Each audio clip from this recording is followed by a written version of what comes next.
ഇനി വിവാഹം നടക്കുകയാണെങ്കിലോ അവിടെ അള്ളാഹ്ക്ക് വെറുപ്പുള്ളതേ ചെയ്യൂ. വിവാഹം പെണ്ണുകാണൽ ചടങ്ങ് തൊട്ട് അവിടുന്ന് അങ്ങോട്ട് എല്ലാ തോന്നിവാസങ്ങളും. നിങ്ങളുടെ കാസർഗോഡ് ജില്ലയാണ് ഇതിൻ്റെയൊക്കെ ഉദ്ഘാടകന്മാരെന്നാണ് എല്ലാ നാട്ടുകാരും നിങ്ങളെക്കുറിച്ച് പറയുന്നത്. ശരിയാണോ എന്ന് നിങ്ങളാണ് ആലോചിക്കേണ്ടത്. എല്ലാ തോന്നിവാസങ്ങൾക്കും തുടക്കം കുറിക്കുന്നത് കാസർകോട്ടെ കല്യാണക്കാരാണ് എന്നാണ്. എന്തൊക്കെയാണ് ഇവിടെ നടന്നുകൊണ്ടിരിക്കുന്നത്? ഫാനിൽ മുളക് പൊടി വെതറിയിട്ട് പോയി സ്വിച്ചിട്ടു.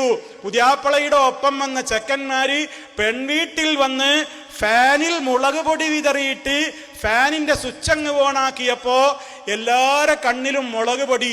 പൊതിരെ തല്ല് കിട്ടിയ വാർത്തയും അതിൻ്റെ ചിത്രങ്ങളും വീഡിയോകളുമൊക്കെ വാട്സപ്പിൽ ഇങ്ങനെ പ്രചരിപ്പിക്കുകയാണ്. ഇങ്ങനെ കിട്ടുമ്പോൾ കുറേ എണ്ണത്തിന് മാറ്റമുണ്ടാകും. പക്ഷെ അതൊന്നും ഒരു ശരിയല്ലല്ലോ. അതൊക്കെ ഇപ്പം എത്ര സ്ഥലത്ത് നടക്കും? അതൊക്കെ നടക്കുമോ? അതേപോലെ തന്നെ ഭർത്താവിൻ്റെ വീട്ടുകാര് വലിയ പടക്കം പൊട്ടിക്കുക, ഭാര്യയുടെ ആൾക്കാരും പടക്കം പൊട്ടിക്കുക, ഭയങ്കര ഗുണ്ടുകൾ പൊട്ടിക്കുക. ഒരു കുട്ടി അബോധാവസ്ഥയിലായി, ഒരു കൊച്ചുകുട്ടി അബോധാവസ്ഥയിലായി. കുട്ടി വായ തുറന്നു പിടിക്കുകയാണ്, വായ കൂട്ടുന്നില്ല. കുട്ടിയുടെ ശരീരം വിവർണമായി, കുട്ടിക്ക് ബോധം നശിച്ചു, കണ്ണു തുറിച്ചു. എന്തേ?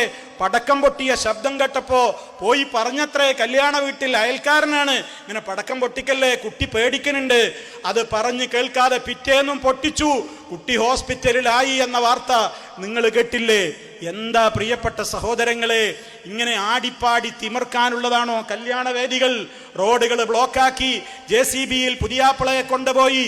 എത്രത്തോളം കക്കൂസിന്റെ മോഡലിൽ വരെ ഐസ്ക്രീം തീറ്റിച്ച ആ രൂപത്തിലുള്ള പ്രവർത്തനങ്ങൾ, പടക്കം പൊട്ടിക്കലുകൾ, ശരീര പ്രദർശനങ്ങൾ, കുതിരപ്പുറത്തുള്ള വരവ്, ഒട്ടകപ്പുറത്തുള്ള വരവ്, റോഡ് ബ്ലോക്കാക്കൽ, അന്യന്റെ മുതൽ നശിപ്പിക്കൽ, അടിപിടികൾ, കോപ്രായങ്ങൾ.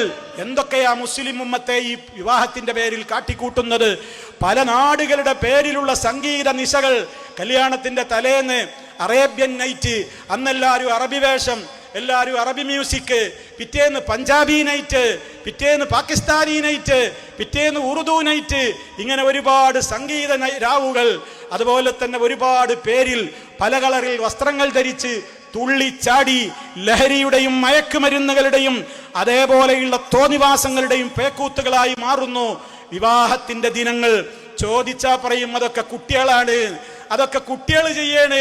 ആ കുട്ടികളുടെ തന്തയാരടോ? ആ കുട്ടികളുടെ ബാപ്പയാര്?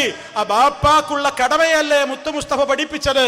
പരലോകത്ത് ചോദ്യമുണ്ടാകുമെന്ന് നിങ്ങൾ മറുപടി പറയേണ്ടി വരില്ലേ?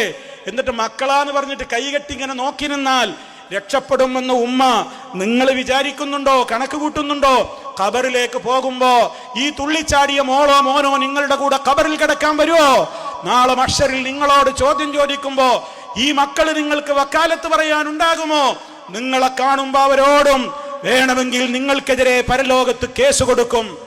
ഞങ്ങൾ ചെയ്തപ്പോ ഞങ്ങളെ കർശനമായി വിലക്കിയില്ല എന്ന് നിങ്ങൾക്കെതിരെ പരാതിയും കൊടുത്തേക്കും. ഈ വിധത്തിൽ വിവാഹ മാമാങ്കങ്ങൾ, ആഭാസങ്ങൾ, തോന്നിവാസങ്ങൾ, ആണും പെണ്ണും ഒന്നിച്ച് കൂത്താടുകയാണ്, ഡാൻസ് ആടുകയാണ്, പരസ്യമായി കെട്ടിപ്പിടിച്ച് ചുംബനമർപ്പിക്കുകയാണ്. അതൊക്കെ ക്യാമറകൾക്ക് വേണ്ടി പോസ്റ്റ് ചെയ്ത് കൊടുക്കുകയാണ്. ഇൻസ്റ്റയിലും FBകളിലും ഒക്കെ പോസ്റ്റ് ചെയ്യപ്പെടുകയാണ്. ഇത്തരത്തിലുള്ള പ്രവർത്തനങ്ങളാണോ പ്രിയമുള്ളവരെ റഹ്മാനായ റബ്ബ് നമ്മുടെ മക്കൾക്ക് ഒരു ഇണയെ തരുന്ന ദിവസം നന്ദിയായി ചെയ്യേണ്ടത്? മാറി ചിന്തിക്കണേ പ്രിയമുള്ളവരെ, മാറി ചിന്തിക്കണം. ഒരു തിന്മയുടെ തുടക്കക്കാരായി നിങ്ങൾ മാറരുത്. നമ്മൾ നന്മയുടെ തുടക്കക്കാരാവണം. നമ്മൾ തുടങ്ങിയ ഒരു തിന്മ ആരൊക്കെ ഖിയാമത്ത് നാൾ വരെ അതിനെ ഫോളോ ചെയ്യുന്നുണ്ടോ അവർ ചെയ്യുന്ന തിന്മകളുടെ ഒക്കെ ഒരു വിഹിതം നമ്മൾ മരിച്ചാലും നമ്മുടെ ഖബറിലേക്ക് ശിക്ഷയായിട്ട് വരും എന്ന് നമ്മൾ മനസ്സിലാക്കണം. അതുകൊണ്ട് ഒരാളും ഒരു തിന്മയുടെയും ഉദ്ഘാടകനാവരുത്, ഒരു തിന്മയുടെയും തുടക്കക്കാരായി മാറരുത്. മറിച്ച് നമ്മളെല്ലാവരും നന്മയുടെ തുടക്കക്കാരാകുവാനാണ് ശ്രമിക്കേണ്ടത്.